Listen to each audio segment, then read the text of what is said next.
ni Irala.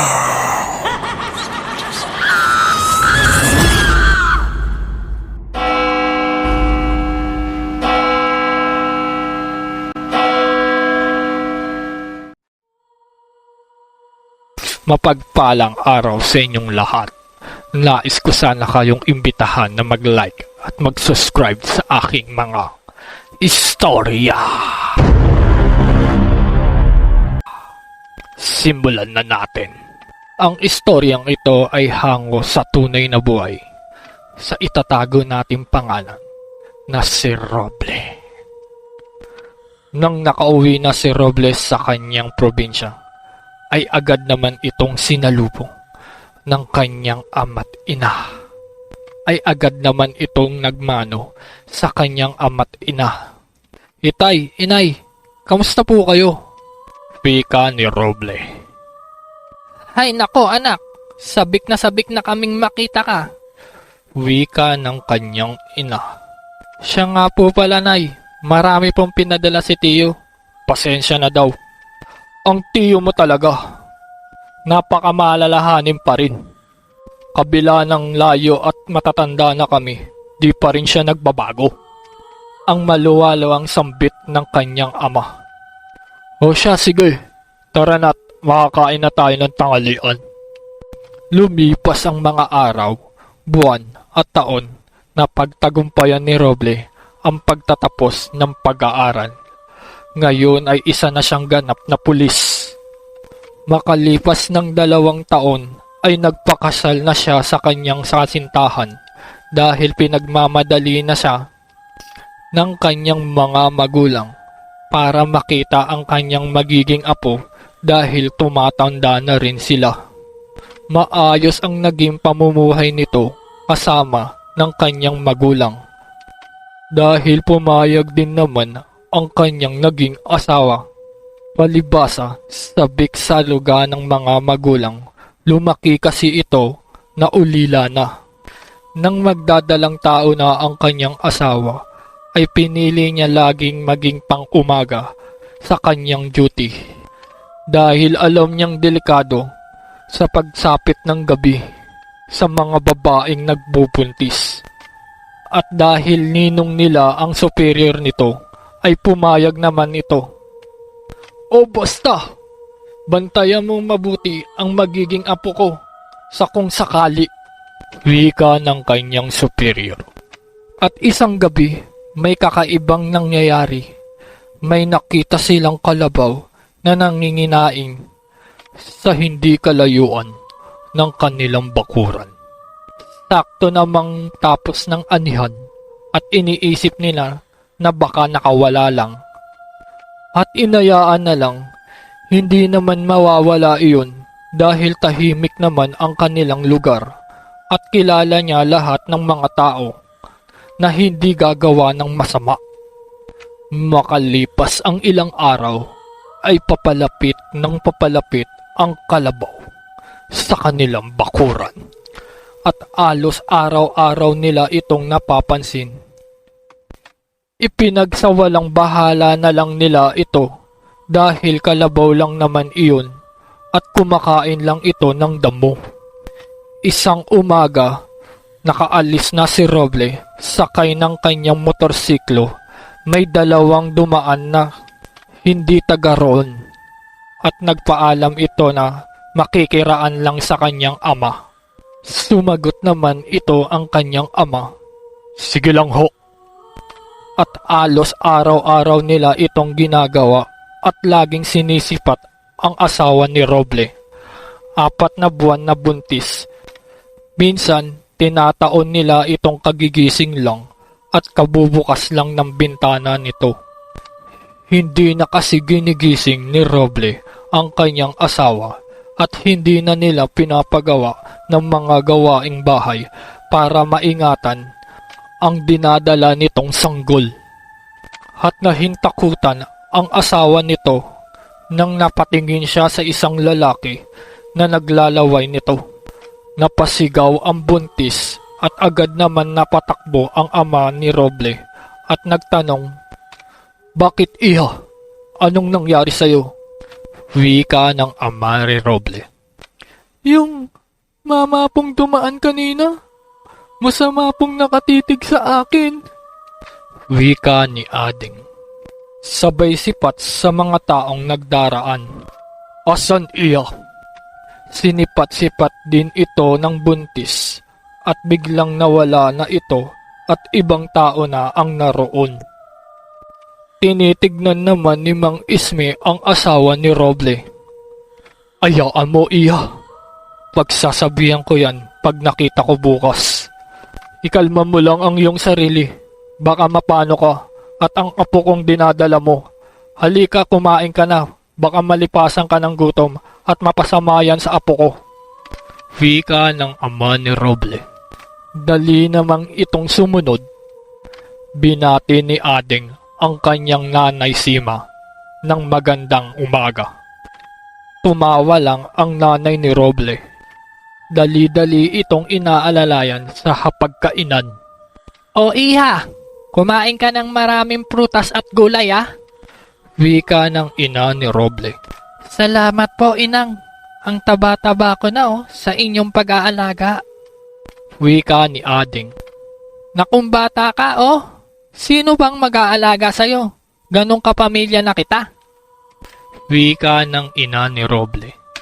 O siya. Tama na nga yung drama. Baka umalat yung pagkain dahil sa patak ng luwa nyo. Hala sige, magsikainan na tayo. Wika ng ama ni Roble. Napansin nilang mula na buntis si Ading ay marami nang dumadaan sa kanila at hindi nila ito kilala. Marami rin naglalako at nag-aalok ng kung ano-ano. Parang may mali Isang araw, sinita niya ang matanda na lagi niyang nakikitang dumaraan. Mawalang galang na po. Napansin ko lang araw-araw kayong dumadaan dito. Saan ba kayo patungo?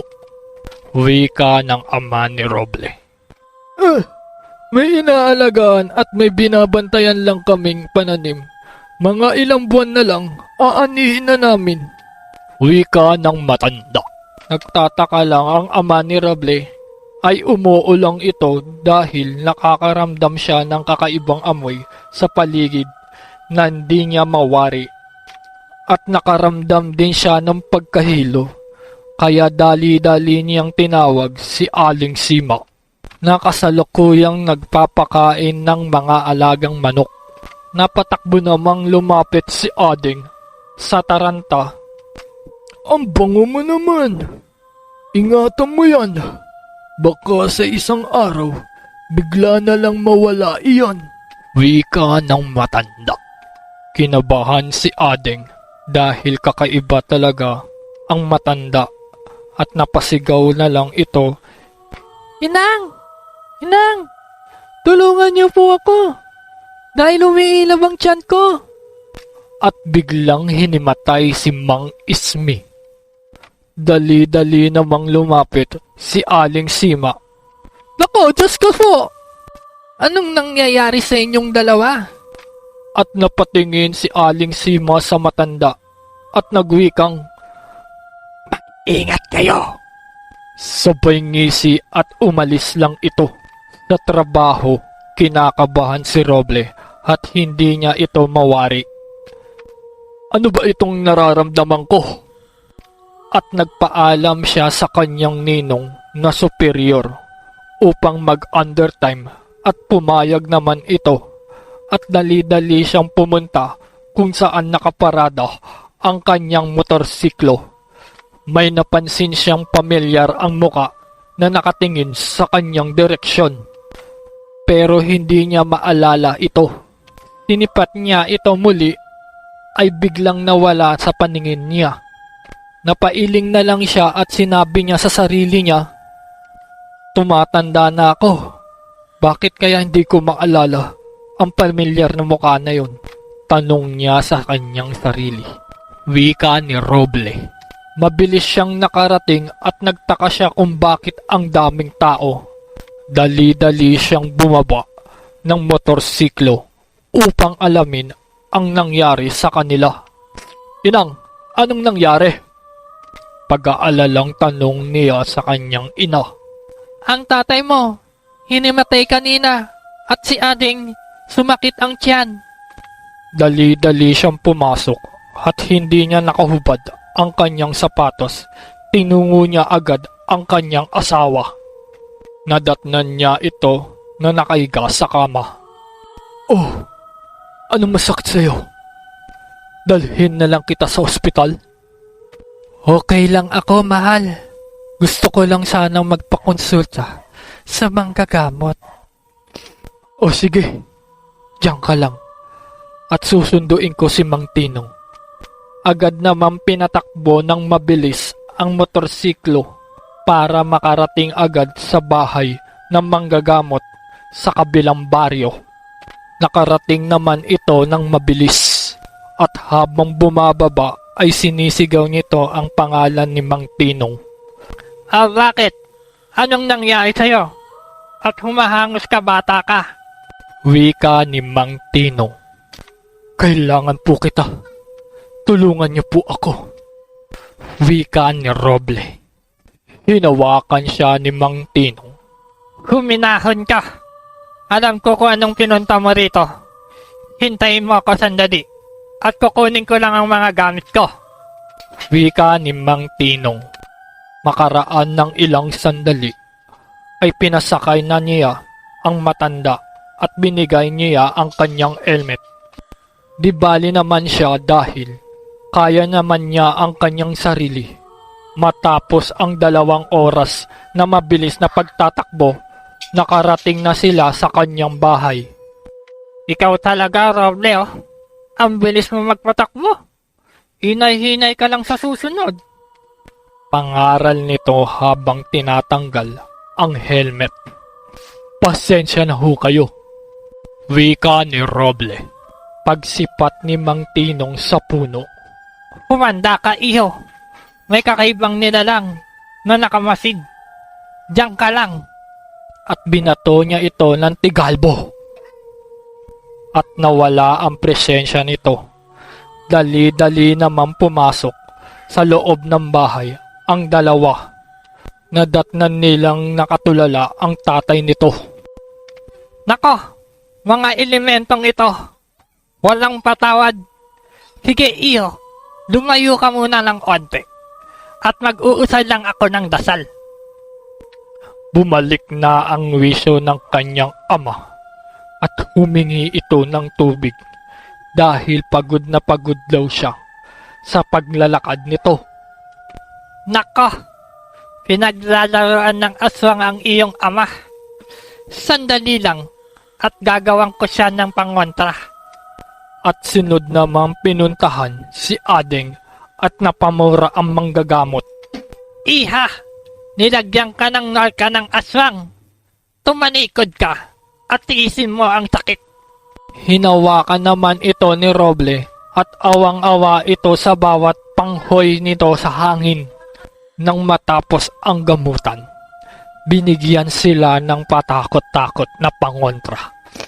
O sige, mag-ingat kayo dahil may umaaligid sa inyo. At ikaw, iha, huwag kang lalabas nang wala kang kasama. At huwag mo na akong ihahatid, Roble. Imbis na tumagal pa ang buhay ko, mapapadali pa sa'yo. Sige na, asikasuhin mo na ang pamilya mo. Ako nang bahala sa sarili ko. Wika ni Mang Tinong. Nagpaalam na si Roble na hindi na siya makakapasok dahil aasikasuhin niya ang kanyang pamilya at sinabihan siya ng ninong niya na pwede naman siyang mag-leave.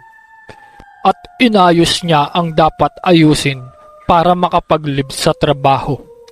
Unang araw niya sa kanila, napansin niya ang daming taong dumadaan at nagtaka siya dahil hindi talaga nadadaanan ang kanilang bahay kung bakit ganon. Nilapitan niya ang mamang pasipol-sipol. Manong, taga-sampo kayo? Ngayon ko lang kayo nakitang dumaan dito. Sumagot ang lalaki ng maangas. Ha ha ha ha ha. Kahit may baril ka pa, Hindi yan uubra sa amin. Kaya wag mong sasabihin pulis ka. Nabanas si Robles sa inasan ng lalaki at hindi niya sinasadyang pinaputukan niya ito ng baril. Nagulat na lang siya, ang tenga ay hawak ng lalaki at napangisi lang ito. Ipinakita at hinulog. Nahintakutan at kinilabutan si Roble. Anong klaseng nilalang ito? Wika ni Roble. Nang gabing iyon ay sari-saring ingay na naririnig nila sa labas ng kanilang bakuran. Okay! Ang ganda ng kwento ng part 2. Kung ako kay Roble, siguro kinilabutan na ako nun ng gusto at wala na akong nagawa kahit pulis pa ako. Dahil alam kong hindi normal na tao ang haharapin ko. Hanggang dito na lang ang komento ko. At maraming salamat sa sumabaybay sa part 1. Kita-kita na lang tayo sa part 3. Hanggang dito na lang. Salamat.